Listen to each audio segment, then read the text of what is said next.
مشہور Canadian TikToker influencer Megha Thakur 21 برس کی عمر میں اچانک وفات پا گئیں۔ Social media platform Instagram پر منگل کو پوسٹ اپ ڈیٹ کرتے ہوئے میگھا ٹھاکر کے والدین نے ان کی موت کے بارے میں بتایا۔ انہوں نے میگھا کی یادگار تصویر شیئر کرتے ہوئے کیپشن میں لکھا کہ دکھی دل کے ساتھ ہم اپنی زندگی، آنکھوں کی روشنی کی موت کا اعلان کرتے ہیں۔ ہماری بیٹی میگھا ٹھاکر 24 نومبر 2022 کو صبح سویرے اچانک اور غیر متوقع طور پر انتقال کر گئی۔ انہوں نے اپنی بیٹی کی صلاحیتیں بیان کرتے ہوئے لکھا کہ وہ ایک پر اعتماد اور خود مختار نوجوان لڑکی تھی۔ وہ ہمیں بہت یاد آئے گی۔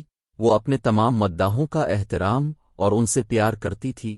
انہوں نے میگھا کے لیے دعاؤں کی درخواست کرتے ہوئے لکھا کہ اب کی دعائیں اور نیک تمنائیں اس کے آگے کے سفر میں اس کے ساتھ ہوں گی۔ میگھا ٹھاکر کے ٹک ٹاک پر 9 لاکھ سے زائد فالوورز تھے اور وہ اکثر ڈانس کی ویڈیوز اپلوڈ کیا کرتی تھی۔